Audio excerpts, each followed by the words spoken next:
The Atlantic churned with malice that September morning, its dark waters swelling into mountains that crashed against the hull of the Meridian with percussive force. Captain Robert Harlow gripped the bridge's railing, his weathered face rigid as he watched another wall of water rise before them. At 58, he had weathered more storms than most, but this one had materialized with unnatural speed off the North Carolina coast, transforming from scattered clouds to a howling tempest in mere hours. "Secure those containers on the port side," he shouted into his radio, his voice barely audible above the storm's rage. Through the streaming windows, he could see his crew scrambling across the deck, their yellow raincoats bright smears against the gunmetal sky. The Meridian was a mid-sized container ship, not particularly remarkable except for its age and the loyalty of its crew, many of whom had served under Harlow for over a decade. Below deck, Chief Engineer Maya Santos braced herself against the engine room wall as another massive wave struck. Alarms blared as sensors detected water where there shouldn't be any. At 34, Maya had risen quickly through the ranks, her expertise with the ship's aging systems earning her respect even from the old-timers who initially viewed her with skepticism. "We've got water in compartment 6, she reported through her headset, wiping salt spray from her face. "Pumps are running at capacity, but we're taking on more than we can handle." On the bridge, First Officer Daniel Chun checked their position on the radar, his expression growing increasingly troubled. "Captain, I don't like this. The system's showing anomalous readings, pressure dropping too rapidly, and the Coast Guard's latest update says we're right in the path of what they're calling a meteorological anomaly." Harlow gave a grim nod. "Tell them we're attempting to alter course, but maneuverability is compromised." He turned to the helmsman. "Try to keep her bow into the waves." The ship groaned as it fought against the current, its metal frame shuddering with each impact. On the main deck, deckhand Luis Ramirez and Safety Officer Ellie Tran worked frantically to secure a section of containers that had begun to shift dangerously with the rolling of the ship. The rain was so dense it felt like being underwater, visibility reduced to mere feet. "We need to get below," Ellie shouted, grabbing Lias by the arm as a particularly massive wave loomed over the starboard side. They barely made it to the hatchway when the wave struck, sending a torrent of seawater washing across the deck with enough force to sweep away anything not secured. In the ship's small medical bay, Dr. Sarah Whitman braced against her desk, hurriedly packing essential supplies into a waterproof bag. Quote, the ship's doctor for 3 years. She had treated everything from minor cuts to near-fatal accidents, but never in conditions like these. The intercom crackled with static before Captain Harlow's voice cut through. "All hands, prepare for emergency procedures. This is not a drill. Repeat, this is not." The transmission cut off abruptly as the lights flickered and died, plunging the entire ship into darkness. Emergency generators kicked in seconds later, bathing everything in an eerie red glow. Sarah could feel the ship listing dangerously to one side. Back on the bridge, Harlow was scanning the horizon when he saw it, a wall of darkness more profound than the storm clouds approaching from the east. It wasn't just rain or cloud. It was as if a section of the world had been erased, replaced with a void that consumed light itself. "What the hell is that?" Chun whispered, standing beside him. Before Harlow could respond, their radio crackled to life. "Meridian, this is USCG Sector North Carolina. We've lost your position on radar. Please confirm your coordinates." Chun reached for the radio, but another violent wave struck, sending him sprawling across the deck. Harlow managed to maintain his footing, lunging for the controls. "Coast Guard, this is Meridian. We are experiencing severe..." He paused, staring in disbelief as the darkness enveloped them. The ship's instruments went haywire, compass spinning wildly, radar showing impossible readings, communications dissolving into static. The last thing Harlow saw before the bridge windows imploded under the pressure was the strange darkness swallowing his ship whole, as if the Meridian were being erased from existence itself. And then silence. Complete, absolute silence. In the operations center of the United States Coast Guard Station Fort Macon, North Carolina, Lieutenant Commander Abigail Foster replayed the final moments of communication with the Meridian. 24 hours had passed since the container ship had disappeared from all tracking system. The storm had dissipated almost as quickly as it had formed, leaving behind calm seas and clear skies, but no trace of the vessel or its crew of 28. "Play it again," she instructed the communications officer. The recording was brief and ended with Captain Harlow's voice cutting off mid-sentence, followed by the kind of static that raised the hairs on the back of her neck. Abigail had been with search and rescue for 12 years, but something about this case felt fundamentally wrong. The Meridian hadn't sent distress signals until it was already too late. The weather event that had engulfed it had defied meteorological explanation, appearing and disappearing too rapidly, with patterns unlike any hurricane or nor'easter on record. She turned to meteorologist Paul Delaney, who had been studying radar imagery since the ship's disappearance. Could the storm have somehow masked the ship from our sensors? Paul shook his head, the dark circles under his eyes testament to his sleepless night. I've never seen anything like it. 1 minute the storm was there, centered exactly on the Meridian's position, and the next gone, along with the ship. He ran a hand through his disheveled hair. I've consulted with NOAA. They're calling it an unprecedented meteorological phenomenon. That's just a fancy way of saying they don't know what happened either, Abigail muttered. A knock on the door interrupted them. Coast Guard Admiral Richard Hayes entered, his expression grim. At 62, Hayes had seen his share of maritime disasters, but his normally composed demeanor was visibly shaken. Foster, we're expanding the search grid and bringing in Navy assets. This just went from search and rescue to a major incident. He placed a file on her desk. The Meridian isn't just any cargo ship. Among its containers were sensitive materials being transported for the Department of Defense. Abigail felt her stomach sink. What kind of materials? That's classified. But finding that ship just became priority one. Hayes lowered his voice. There's something else.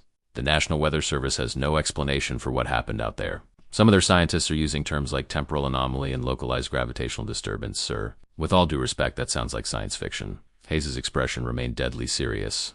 2 fishing vessels were in the vicinity when the Meridian vanished. Both crews reported the same thing, a section of ocean that looked darker than night, and a moment where their instruments failed completely.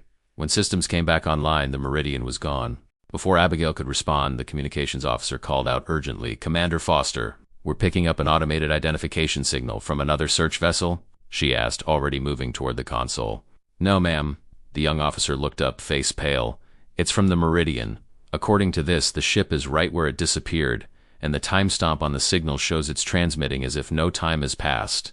For a moment, the operations center fell silent as the implications sank in. "Get me satellite imagery of those coordinates," Abigail ordered, her voice steady despite the chill running down her spine.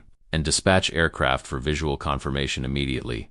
Within 30 minutes, the first surveillance aircraft was circling over the reported coordinates. The pilot's voice crackled over the radio, a hint of disbelief evident even through the static. "Station, this is Eagle Eye 1. Visual confirmation of vessel matching Meridian's description. Ship appears intact but adrift. No visible crew activity on deck. Over."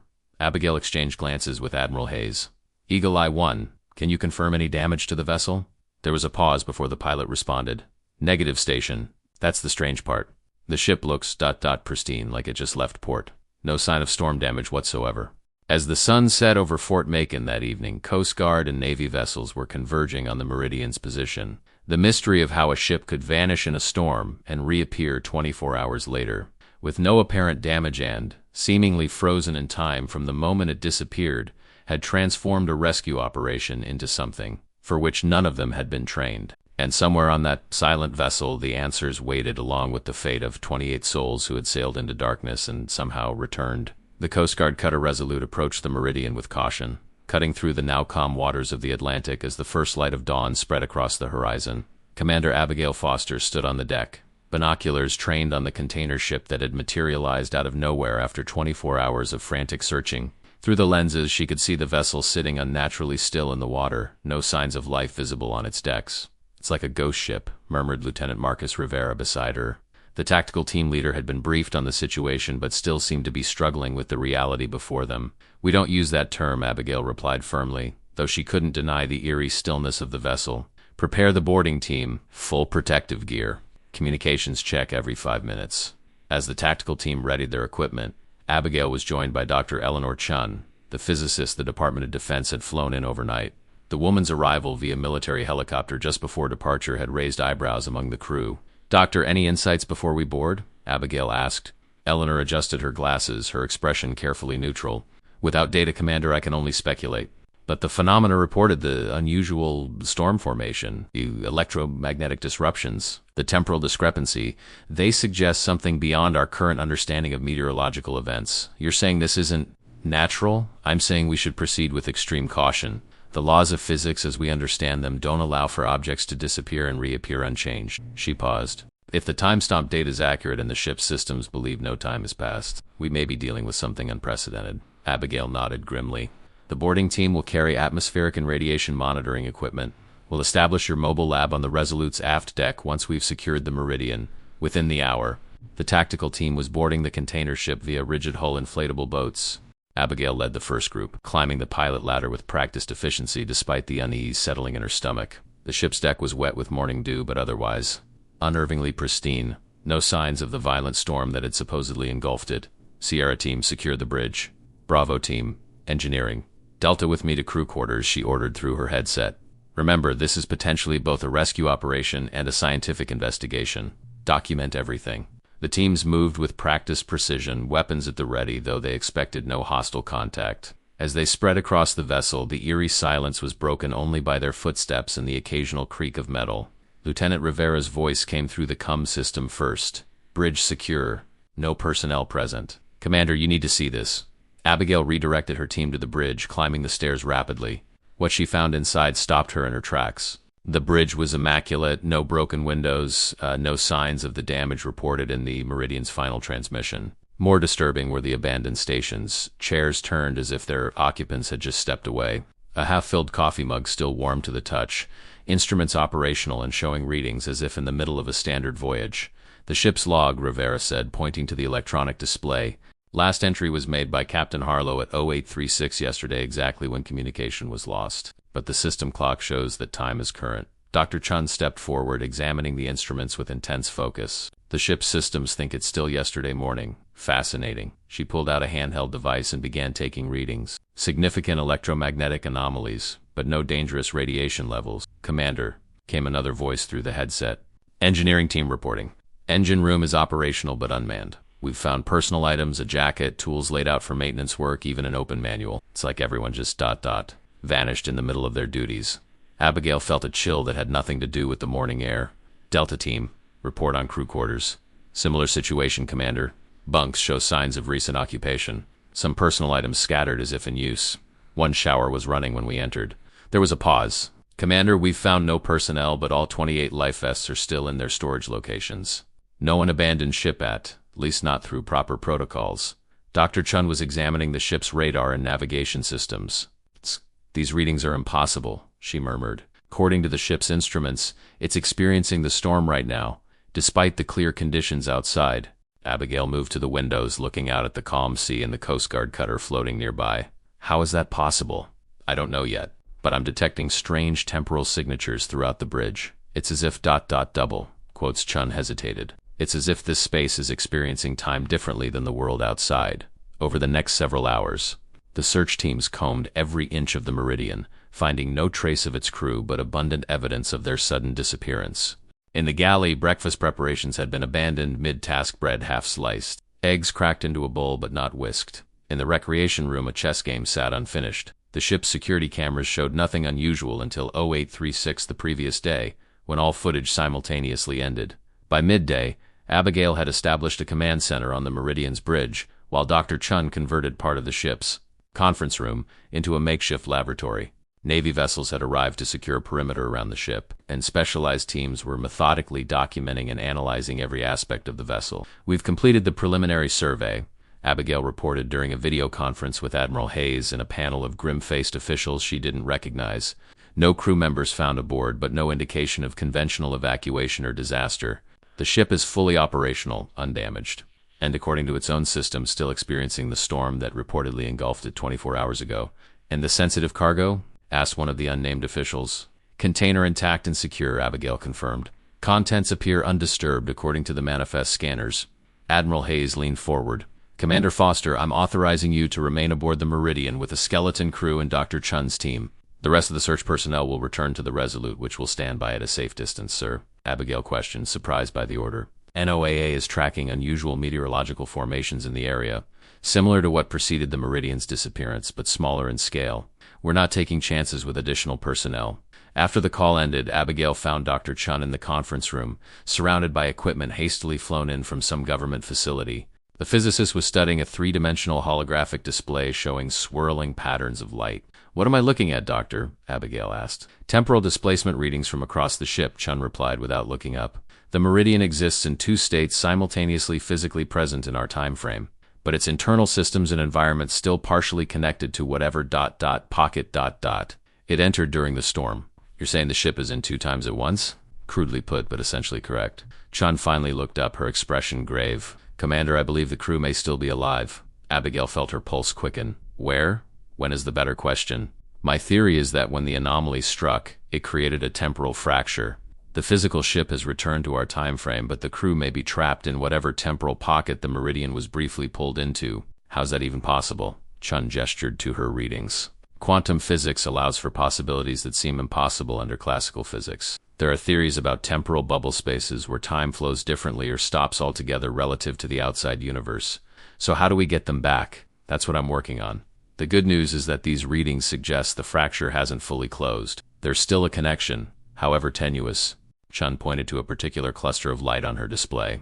The strongest readings are coming from the cargo hold specifically, near the container your people identified as carrying sensitive materials. Abigail's expression darkened. What exactly was in that container, Doctor? And don't tell me it's classified. If it's related to what happened to this ship and its crew, I need to know. For a long moment, Chun was silent, clearly weighing her options. Finally, she sighed. It's an experimental quantum navigation system, designed to maintain positioning data even when conventional GPS and other systems are compromised. A navigation system caused this?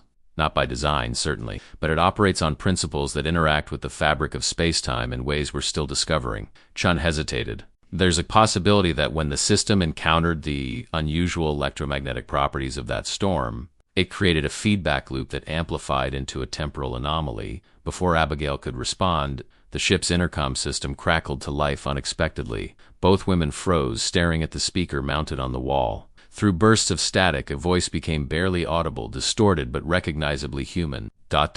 anyone ... here ... trapped ...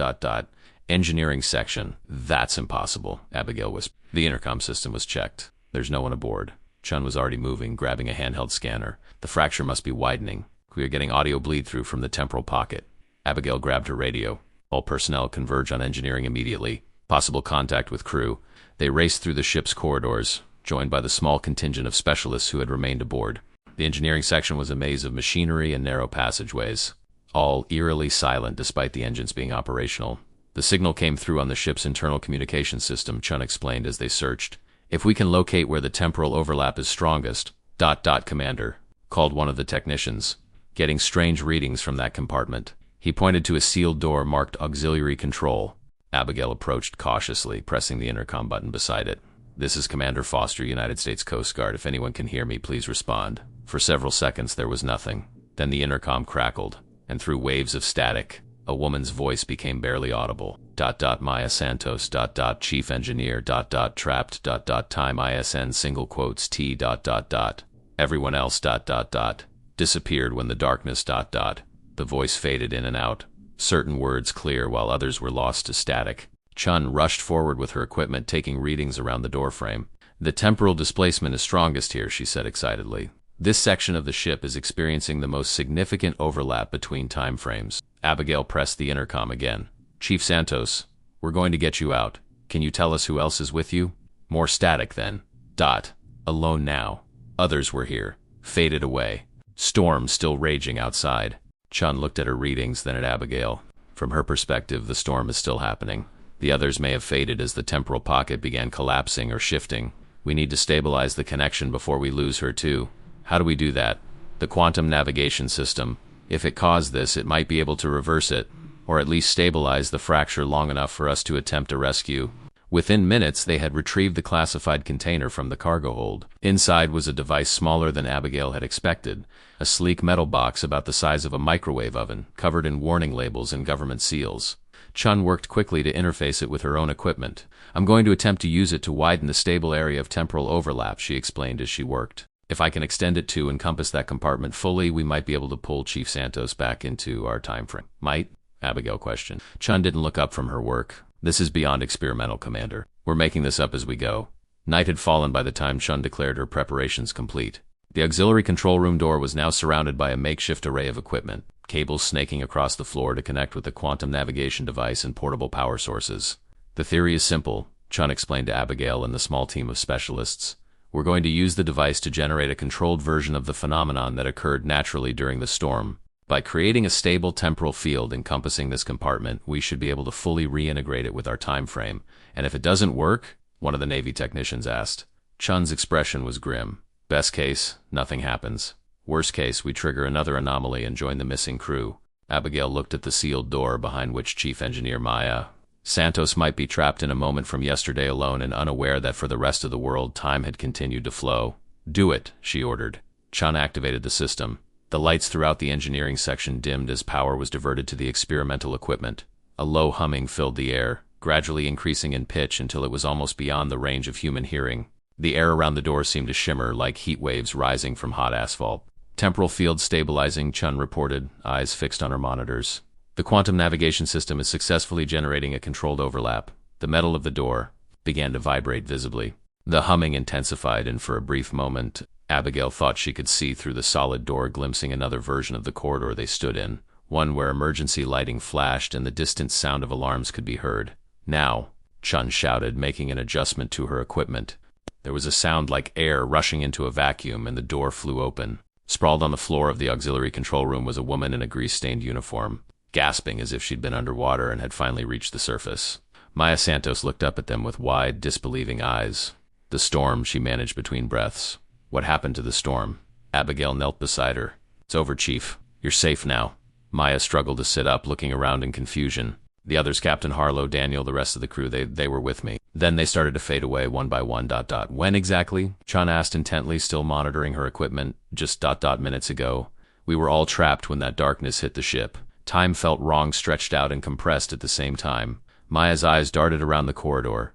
"What day is it?" "It's been 24 hours since the Meridian disappeared," Abigail explained gently. "You're the only crew member we've found so far." Maya's face paled. 20-4... That's impossible. "The storm just hit us." Chun was studying her readings with growing excitement. "The temporal displacement isn't uniform across the ship. Different sections experience different levels of displacement." She looked up sharply. "If Chief Santos was in this compartment when the anomaly hit, and the others were in different areas of the ship, they could be trapped in different temporal pockets," Abigail finished the thought. "Yes. And if my readings are correct, those pockets are becoming increasingly unstable. The fact that Santos reported seeing the others fade away suggests the pockets are collapsing or shifting." Abigail helped Maya to her feet. "Can you use the quantum device to find the others?" Chun nodded slowly. "Theoretically, yes. Now that we've successfully stabilized one pocket, I can recalibrate the system to scan for similar anomalies throughout the ship." Maya was still struggling to process what had happened. "You're saying the rest of the crew is still aboard? Just ... out of sync with time?" "That's our working theory," Chun confirmed. "And if I'm right, we need to move quickly. As the temporal fractures continue to destabilize, the crew members trapped within them may be lost permanently." Outside the Meridian, the sea remained calm under a star-filled sky. But aboard the ship, the race to rescue 27 souls from the clutches of a time that no longer existed had only just begun. Dawn broke over the Atlantic, casting long golden fingers of light across the Meridian's deck. Inside the ship's conference room, now transformed into a command center, Chief Engineer Maya Santos hunched over a schematic of the vessel, marking locations with a red pen. After 12 hours of rest and medical evaluation, she had insisted on joining the rescue efforts, her intimate knowledge of the ship proving invaluable. "The auxiliary systems were my responsibility when the storm hit," she explained to Commander Foster, "and Dr. Chun, Captain Harlow ordered me to secure the backup generators as primary power was fluctuating. That's why I was in that compartment alone." She tapped different areas of the schematic, based on our emergency protocols. "The captain and first officer Chun would have been here on the bridge. Dr. Whitman would be in the medical bay. Most of the deck crew would have moved to interior stations due to the storm conditions." Dr. Eleanor Chun nodded, correlating Maya's information with her readings. "The temporal distortion readings are strongest in these areas," she said, overlaying a digital map showing swirling patterns of color across the ship's layout. "The bridge, engine room, and medical bay showed the most significant anomalies." Abigail studied both maps. "So our best chances of finding more crew are in those locations?" "Yes, but there's a complication," Chun replied. "The temporal pockets appear to be shifting, sometimes merging, sometimes separating. That's likely why Chief Santos saw other crew members initially, then witnessed them fading away as the pockets realigned. Like bubbles in water," Maya suggested. "Forming, joining, breaking apart." "An apt analogy," Chun agreed, "and like bubbles, they're fragile and ephemeral. We need to stabilize each pocket long enough to extract any crew members trapped inside." Abigail turned to the small team of specialists who had remained aboard. "We'll split into 3 teams. Dr. Chun will coordinate from here, monitoring the temporal signatures. Maya, you'll guide the engine room team. Lieutenant Rivera will lead the bridge team. I'll take medical and crew quarters." "What about the quantum device?" Rivera asked. "We only have one." Chun gestured to the component she had spent the night modifying. "I've created 3 portable field stabilizers using parts from the original device. They won't be as powerful, but they should create a stable temporal field long enough for extraction If we can locate the exact coordinates of each pocket. The teams moved, out with urgency, each carrying a backpack of specialized equipment. Maya led her group through the labyrinth of the Meridian's lower decks toward the main engine room. Despite her outward composure, her hands trembled slightly as they approached the massive space filled with machinery. "This doesn't look right," she murmured as they entered. The engine room was operational, generators humming, displays showing normal readings but eerily empty. During a storm like that, this place would be swarming with engineers monitoring every system.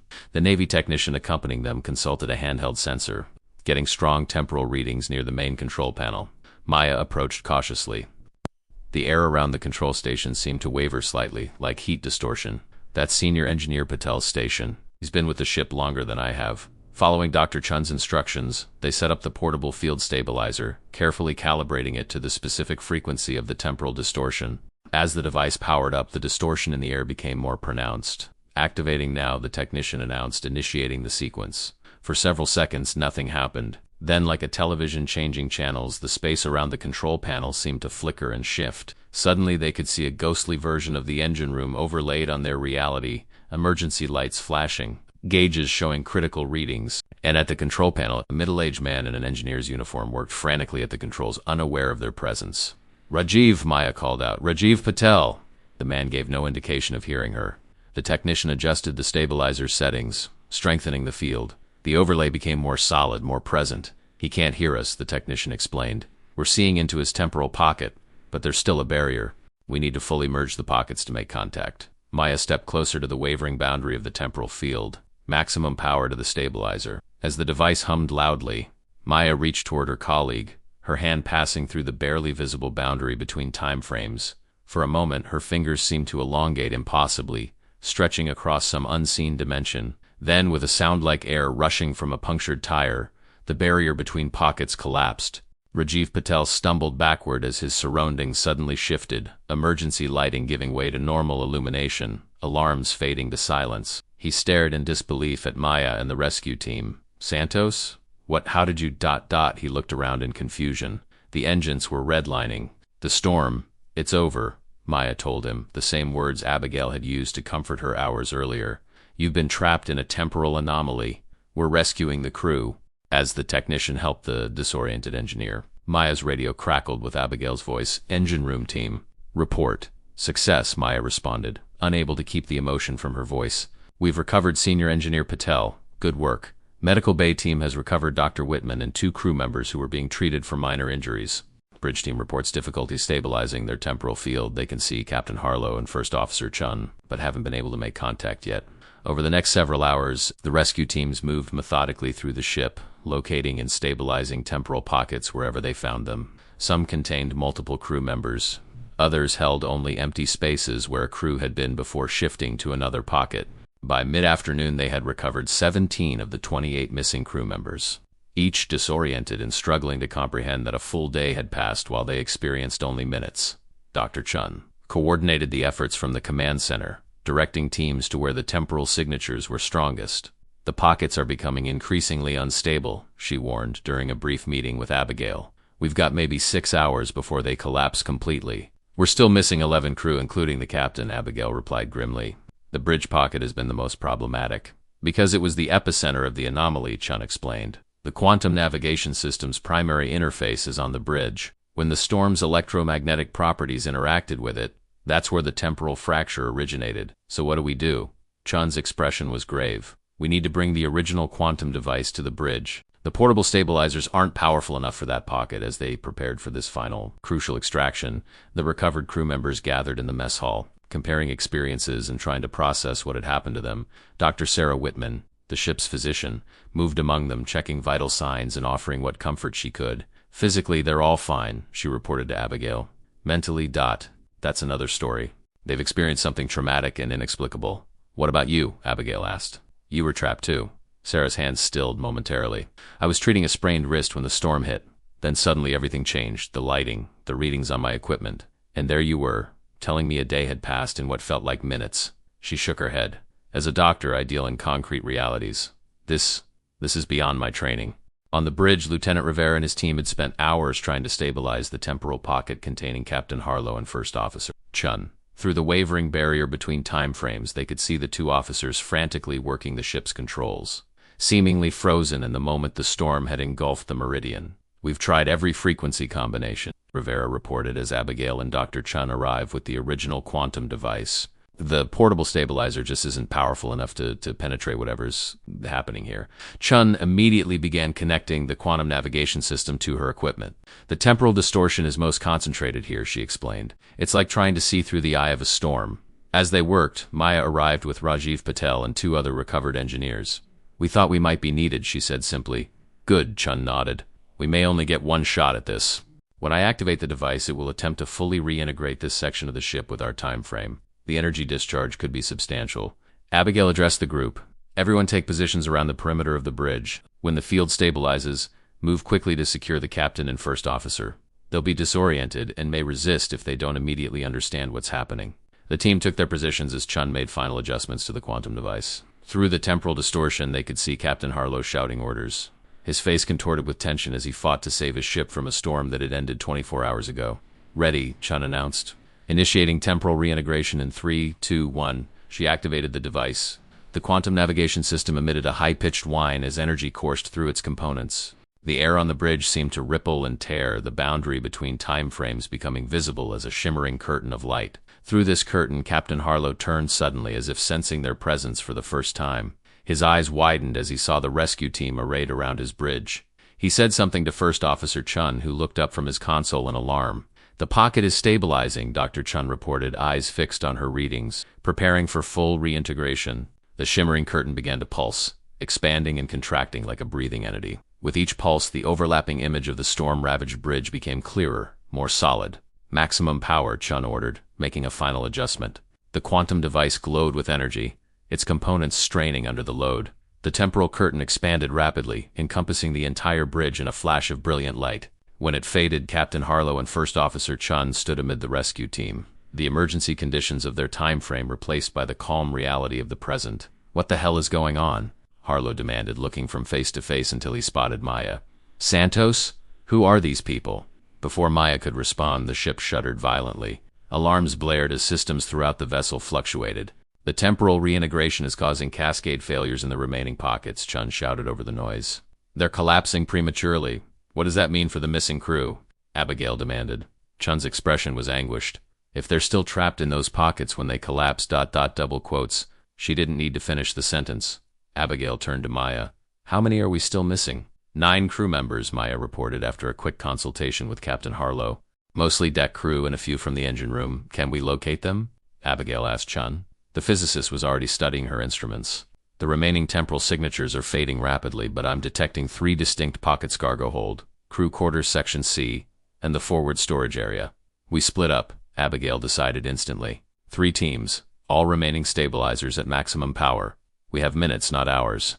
As they raced to organize the final rescue attempts, Captain Harlow pulled Maya aside. "I need to understand what's happening to my ship and my crew." "There's no time for the full explanation now, Captain," Maya replied urgently. "But the short version is that the storm created some kind of temporal anomaly. The ship returned to normal time without its crew.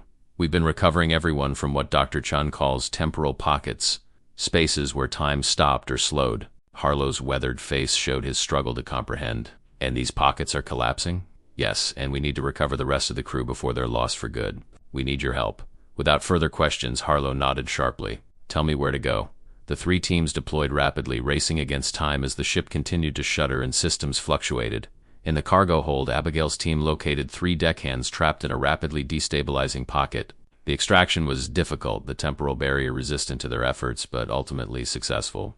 In crew quarters section C, Captain Harlow led the team that recovered 2 more crew members, a young deckhand and the ship's cook, who had been delivering meals when the storm hit. The final team, led by Lieutenant Rivera, encountered the greatest difficulties in the forward storage area. The temporal pocket there was already collapsing when they arrived, the 4 remaining crew members visible only as fading apparitions through the unstable barrier. "We can't get a stable field," Rivera reported urgently over the radio. "The pocket is disintegrating too quickly." In the command center, Dr. Chun made a rapid calculation. "Divert power from life support and propulsion systems to the forward stabilizer. It might give them enough energy for one final attempt." As the ship's lights dimmed and ventilation systems slowed, Rivera's team poured everything into their stabilizer. The temporal barrier momentarily solidified. allowing them to reach through and physically pull the remaining crew members into the present time frame, the last man emerging, just as the pocket collapsed entirely with a thunderous implosion that shook the entire vessel. When the final headcount was completed in the mess hall, all 28 crew members of the Meridian had been recovered. Physically, they were unharmed, though many showed signs of psychological distress as they struggled to comprehend their experience.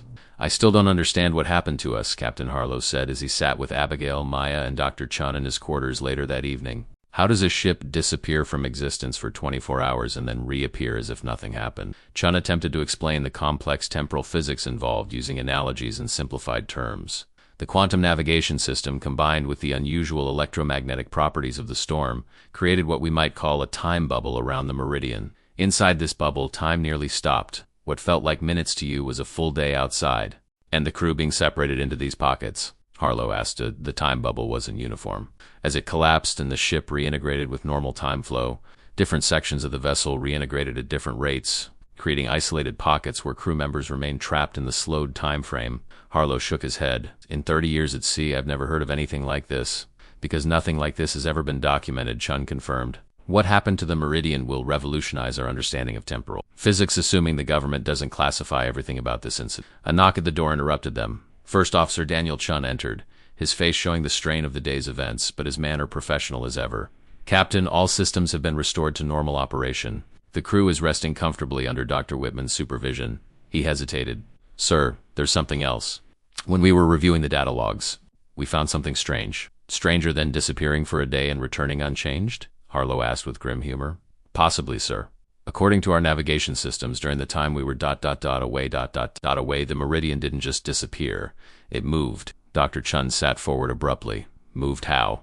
"The coordinates where we reappeared are exactly 317 nautical miles from our position when the storm hit. But there's no record of the ship traveling that distance.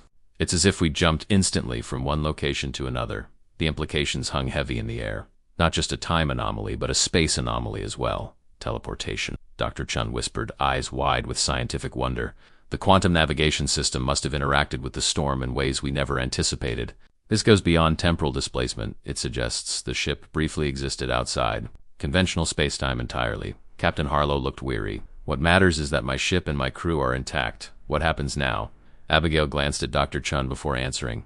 "The Meridian will be escorted to a secure facility at Naval Station Norfolk. The official story is that the ship experienced catastrophic communications and navigation failure during the storm, but was ultimately located adrift." "And the truth?" Maya asked quietly. "Will likely be classified at the highest levels," Chun admitted. "What happened here could have profound implications for physics, transportation, possibly even national security." As night fell over the Atlantic once more, the Meridian sailed steadily toward the coast, surrounded by a protective escort of Navy vessels. On the surface, the container ship appeared completely normal, no outward sign of its extraordinary journey through the fabric of space-time itself. But for the 28 souls aboard, the world would never quite look the same again. They had experienced something beyond the boundaries of conventional reality, had been erased from existence and then rewritten back into it.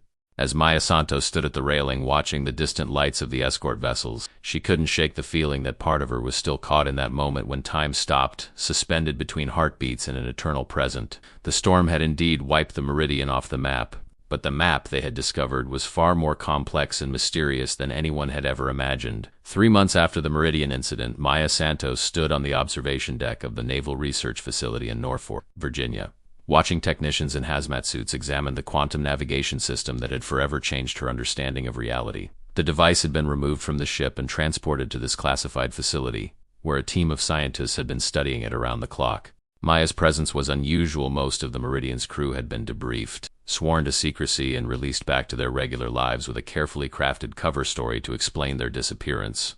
But Maya, with her engineering expertise and first-hand experience of the anomaly, had been recruited to assist the research team. Her intimate knowledge of the ship's systems had proven invaluable in understanding how the quantum device had interacted with the Meridian's infrastructure during the event. "Still hard to believe, isn't it?" said a familiar voice beside her. Maya turned to find Dr. Eleanor Chun approaching, tablet in hand. The physicist looked tired, dark circles under her eyes testifying to the grueling research schedule she'd maintained since the recovery. "Which part?" Maya asked with a small smile.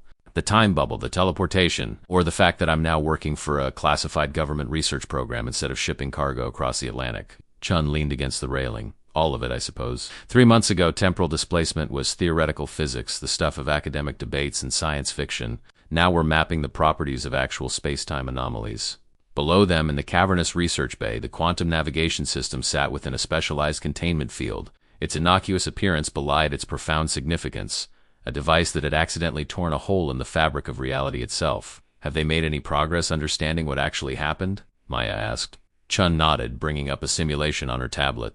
We've been able to recreate the conditions in miniature, the specific electromagnetic properties of the storm. The quantum entanglement effect of the navigation system. The leading theory is that the system created what we're calling a temporal envelope around the meridian. The simulation showed a ship surrounded by swirling energy patterns that compressed and expanded in pulsating waves. Inside this envelope, time proceeded at approximately 1,440th the normal rate, Chun continued. What felt like a minute to you was actually a day for the outside world, and the teleportation effect? That's where it gets even stranger. The data suggests that the meridian didn't move through conventional space at all. Rather, the ship briefly existed in a folded state of space-time, where two distant points were temporarily adjacent. Maya studied the simulation with a frown. Like a wormhole? Similar in concept, but fundamentally different in mechanism. A true Einstein-Rosen bridge connects 2 points through a tunnel in spacetime. What happened to the meridian was more like ... a skip. For a brief period, the ship existed neither here nor there, but in a state of quantum superposition. When the temporal envelope collapsed, the ship reintegrated with normal spacetime at a location determined by complex quantum interactions we still don't fully understand. Their conversation was interrupted by the arrival of Commander Abigail Foster. Since the recovery operation, Abigail had been appointed as military liaison to the research project, overseeing security and coordinating with various government agencies interested in the phenomenon. Ladies, she greeted them with a nod. You're needed in the briefing room. Captain Harlow has arrived. Maya felt a surge of emotion at the mention of her former captain. She hadn't seen Robert Harlow since the Meridian had been impounded and its crew dispersed. The captain had fought the decision to decommission his ship for study, but had ultimately been overruled by authorities who deemed the vessel too valuable for scientific research to return to commercial service. In the facility's secure briefing room, Captain Harlow stood with military straight posture despite his civilian clothes, examining a wall of monitoring screens displaying data from various experiments. He turned as they entered, his weathered face breaking into a genuine smile when he spotted Maya. "Chief Engineer," he said warmly, extending his hand. "Or should I say Dr. Santos now? I hear they've got you working on a doctorate while you help them figure out what happened to our ship." Maya shook his hand firmly. "Still just Maya to you, Captain. The research position came with some educational opportunities I couldn't pass up. Smart move. Not much future in going back to sea after what we experienced." Harlow's expression sobered. "How's the rest of the crew doing?" "Adjusting, mostly," Maya replied. "The psychological support services have been helpful. Some are back at sea on other vessels. Others found they needed a change of career." Before they could continue catching up, the facility director entered. Dr. Victor Laser was a stern-faced man with a reputation for brilliance matched only by his ambition. He'd been appointed to lead the research initiative after the previous director had been abruptly reassigned, a move that had sparked rumors throughout the facility. "Captain Harlow, thank you for coming," Lazar said briskly. "I understand you had reservations about participating in our research program, but your insights could prove invaluable." Harlow's expression remained neutral. "When the Secretary of the Navy personally requests your cooperation, reservations become academic, Doctor." Lazare gestured for everyone to be seated as he activated the room's presentation system. "For the past 3 months, we've been studying both the quantum navigation device and the Meridian itself. What we've discovered has significant implications. The screens filled with complex data visualizations, temporal field measurements, quantum state analyses, and spatial distortion mappings. The Meridian event was not an isolated incident," Lazara continued. "We've identified 17 similar anomalies over the past decade, most small-scale and brief, but unmistakably similar in their quantum signature." 17? Chun repeated, visibly shocked. "There's no published research on anything remotely like this, because it's been classified," Abigail stated flatly, her expression suggesting this was news to her as well. "Hasn't it, Doctor?" Lazar nodded without apology. "These events have been recorded by various government agencies and research installations, but compartmentalized for national security reasons. The Meridian incident is unique only in its scale, and the fact that we recovered both the ship and its crew intact." He brought up a global map, showing points marking the locations of these anomalies. They appeared random at first glance, scattered across oceans and remote land areas. "What caused these other anomalies?" Maya asked. "The Meridian had the quantum navigation system, but what about these others?" That's where it gets interesting, Lazar replied. We've identified natural phenomena that create quantum conditions similar to those generated by the navigation device, specific combinations of electromagnetic fields, gravitational anomalies, even certain rare atmospheric conditions. Captain Harlow leaned forward. Are you saying these time bubbles occur naturally? Rarely, but yes. In most cases, they're microscopic and collapse almost instantly. But occasionally, when conditions are perfect, double quotes, Lazare trailed off, letting the implication hang in the air. The Bermuda Triangle, Maya said suddenly. The stories about ships and aircraft disappearing are mostly exaggerated, Lazare cut in, but not entirely without foundation. That region does experience an unusually high concentration of electromagnetic anomalies that could, theoretically, create temporary temporal distortions. Dr. Chun was studying the data with intense focus. If these events occur naturally, then the quantum navigation system didn't create the anomaly that enveloped the Meridian. It amplified an existing natural phenomenon. Precisely, Lazare confirmed. The storm itself generated the initial quantum condition. The navigation system, designed to maintain positioning data through electromagnetic interference, instead created a feedback loop that exponentially increased the effect. Abigail's expression had grown increasingly troubled. Why are we discussing this with civilians? She asked bluntly. If this information has been classified for years, why bring Captain Harlow into it now? Lazare's gaze shifted to a different screen, displaying a weather map of the Atlantic. Because we've detected another anomaly forming, and it's following the exact same pattern as the one that enveloped the Meridian. The room fell silent as the implications sank in. Another ship could be trapped, Maya whispered. Worse, Lazare corrected. Based on our projections, this anomaly will be significantly larger than the one the Meridian encountered. If a vessel is caught in it, we may not be able to recover it at all. So warn them, Harlow said firmly. Issue navigation alerts, reroute shipping traffic. It's not that simple, Lazare interrupted. We can't predict exactly where or when the anomaly will fully materialize. And we certainly can't issue warnings about temporal anomalies without causing panic or revealing classified information. So what's the plan? Abigail asked. Lazare turned to Captain Harlow. That's why you're here, Captain. We need someone who's experienced this phenomenon firsthand. Someone who can help us develop protocols for identifying these events before they fully form, and potentially for rescuing any vessels that might become trapped. You want to send me back out there, Harlow realized, into another one of these time bubbles. Not exactly, Lazare clarified. We've modified a research vessel with specialized equipment designed to detect and potentially neutralize temporal anomalies. We want you to command that vessel. Maya exchanged glances with Dr. Chun, whose expression reflected her own concern. And what about the Meridian? Maya asked. You've had 3 months to study it. What have you learned about the long-term effects of temporal displacement on the ship and its crew? A flicker of something discomfort perhaps crossed Lazare's face. That's actually the second reason for this meeting. We've detected anomalous readings from several crew members, including you, Chief Santos. What kind of readings? Maya demanded, suddenly alert. Dr. Chun stepped in, her voice calm but concerned. We've observed unusual quantum signatures in cellular samples from crew members who were exposed to the temporal field. Psh, nothing immediately concerning for your health, she added quickly, seeing Maya's alarm. But your cells appear to retain a kind of temporal resonance. In English, please, Harlow requested gruffly. Your bodies remember being in a different time frame, Chun explained. At a quantum level, part of you is still slightly out of sync with conventional space-time. Maya felt a chill run down her spine. Is that why I've been experiencing those moments? The glitches? All eyes turned to her. What glitches? Laser asked sharply. Maya hesitated, then decided there was no point in hiding it any longer. For the past month, I've been experiencing brief moments where time seems to skip. Just for a second or two, like a record jumping a groove. I see things before they happen, or I experience the same moment twice. You should have reported this immediately, Lazaret admonished. I thought I was just processing trauma, Maya defended herself. The psychologist said some disassociation was normal after what we experienced. Have any other crew members reported similar experiences? Abigail asked. 3 others that we know of, Chun confirmed. All bridge crew who were in closest proximity to the quantum navigation system during the event. Captain Harlow's expression darkened. And you want to send us back into another one of these anomalies? When we don't even understand what the first one did to us? That's precisely why we need you, Lazare insisted. You're already affected. You've developed a sensitivity to temporal fluctuations that could prove invaluable. And the research vessel has containment systems that should prevent additional exposure. Should? Maya questioned skeptically. The alternative is to let commercial vessels blunder into these anomalies unprepared, Lazare countered. How many ships and crews might disappear without trace because we failed to act on what we know? The moral dilemma hung heavy in the air. After a long moment, Harlow broke the silence. I'll need to see this research vessel. and I want full disclosure on everything you've learned about the effects on my crew. No more compartmentalized information, Lazar nodded. Fair enough. We can arrange a tour of the vessel tomorrow. As the meeting concluded and they filed out of the briefing room, Maya found herself walking alongside Captain Harlow in the facility's sterile corridor. So you're actually considering this? She asked quietly. Harlow's expression was resolute. What choice do I have?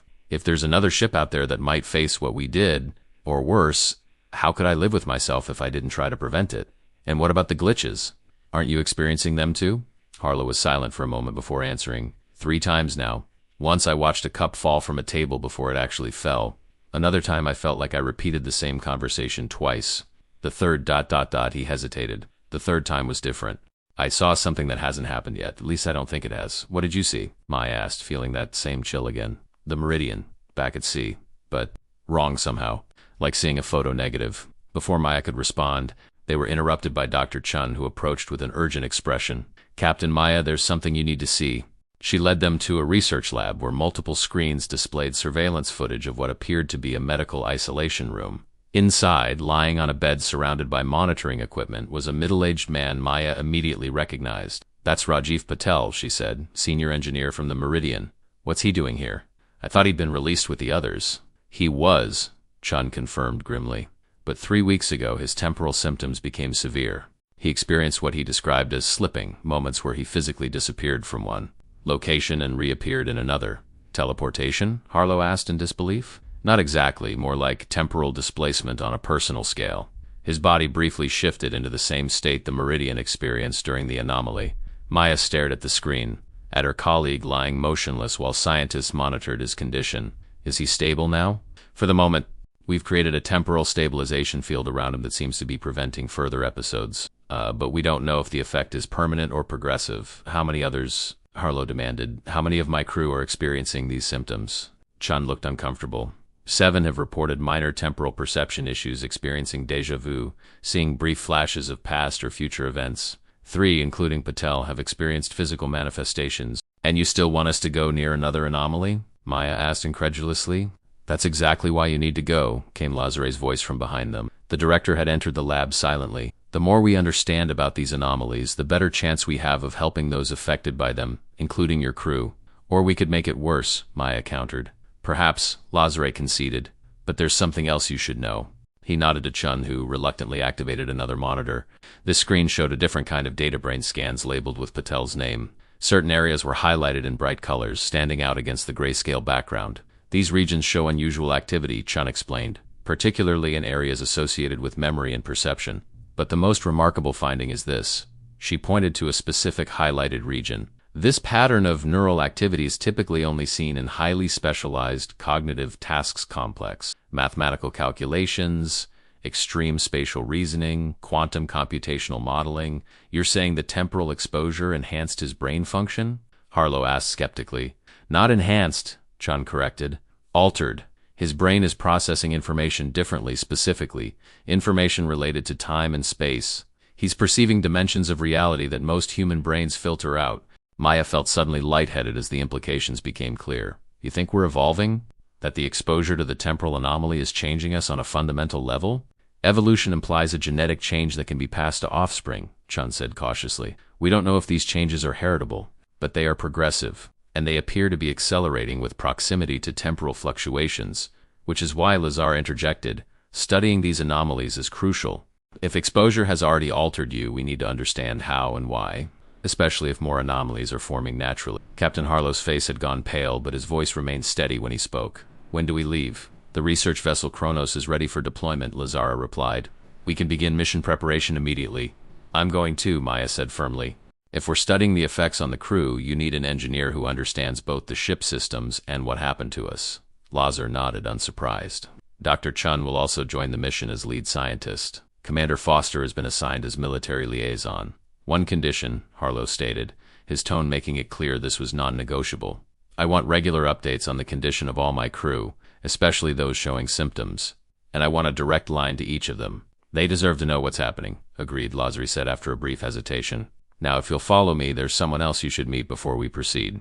He led them deeper into the facility, through security checkpoints that required increasingly higher levels of clearance. Finally, They reached a section Maya hadn't previously been granted access to, a wing marked simply Temporal Research Division. Inside, a spacious laboratory filled with equipment more advanced than anything Maya had seen elsewhere in the facility. A woman stood with her back to them, studying a holographic display of what appeared to be the Meridian's quantum navigation system. When she turned at their entrance, Maya felt a jolt of recognition despite never having met her before. The woman was in her late 60s, with short silver hair and penetrating blue eyes that showed immediate recognition when they fell on the newcomers. She smiled slightly, though the expression didn't quite reach those knowing eyes. "Captain Harlow, Chief Engineer Santos," she greeted them. "I've been looking forward to meeting you both. My name is Dr. Eleanor Chun." Maya stared in shock at the woman, then at the younger doctor. Chun, standing beside her, the same person, separated by what appeared to be decades of age. "That's not possible," Harlow murmured. "After what you've experienced, Captain, I'd think you'd be more open to expanding your definition of possible," the older Chun replied with a hint of amusement. "But you're right to be skeptical. I'm not exactly who you think I am, at least, not yet." "She arrived 6 weeks ago," Lazara explained, "in a temporal anomaly similar to the one that affected the Meridian but localized to a research facility in the Arctic. Her identity has been confirmed through DNA analysis and other means. She is, indisputably, Dr. Eleanor Chun 30 years from now." The younger Chun stared at her older self with an expression combining scientific fascination and existential dread. "UI crossed backward through time?" "Not exactly," her older counterpart replied. "It's more accurate to say I exist in a temporal loop, a closed time-like curve is the technical term. I'm both from your future and creating that future by being here now." She turned to Maya and Harlow. "And you two are integral to that loop. Why are you here?" Maya asked, finding her voice at last. The older Chun's expression grew serious. "Because what you're about to encounter isn't just another temporal anomaly. It's the beginning of something far more significant. Cascade of space-time distortions that will fundamentally alter human understanding of physics and potentially human evolution itself." She gestured to the holographic display, which shifted to show a complex pattern of overlapping energy fields spanning the globe. "These anomalies aren't random. They're increasing in frequency and intensity. The quantum navigation system didn't cause them. It was designed because we detected them and wanted to study them." "We?" Harlow questioned. "A multinational research initiative formed after the Meridian incident, or rather, after the series of incidents that will follow it. The Kronos Project." Maya felt a creeping sense of inevitability. "The research vessel we're about to board is called the Kronos." "Yes," the older Chun confirmed. "The first of many. I've come back, or rather sideways, in time to ensure certain events unfold as they must. The mission you're about to undertake is more important than you can possibly imagine, if you're from the future," Harlow challenged. "Why not just tell us what happens and save us the trouble?" The older Chun smiled sadly. "Because time doesn't work that way, Captain. There are fixed points that must occur naturally. My presence here is one of those fixed points. A loop in time that preserves the integrity of the time." "Like, that's not an answer," Maya objected. "It's the only answer I can give you right now," the older Chun replied. "Except to say this. What happened to the Meridian and its crew wasn't an accident. It was the first contact in a conversation humanity has been having with itself across time, past, present, and future, interconnected in ways we're only beginning to understand." The laboratory seemed to grow silent, as if the very air was holding its breath. In that moment, Maya understood that they stood at a threshold not just of a new scientific frontier, but of a new chapter in human existence itself. The storm had indeed wiped the Meridian off the map of conventional reality, but in doing so, it had placed them on an entirely different map, one that spanned not just the oceans of Earth, but the vast, uncharted waters of time itself. "When do we leave?" Maya asked, knowing the answer even as the words left her mouth. The older Dr. Chun's eyes met hers with an expression of both recognition and promise. "You already have." As if in response to her words, Maya felt the now familiar sensation of reality slipping, that momentary glitch in the fabric of her perception. For just an instant she saw not the sterile laboratory around them, but the bridge of a vessel cutting through storm-tossed seas. Instruments tracking the formation of an anomaly that glowed with otherworldly light on the horizon. Then the moment passed and she was back in the present, but the vision or memory or premonition lingered, as tangible and certain as the deck plates of the Meridian had been beneath her feet. The Meridian and its crew had been changed forever by their journey through the impossible. Now they would venture deliberately into that same unknown, not as victims of circumstance, but as pioneers mapping the uncharted territories where time and space themselves became fluid, malleable elements in humanity's expanding understanding of the universe. And somewhere in a future they had already begun to create, answers awaited along with new questions more profound than any they had yet dared to ask.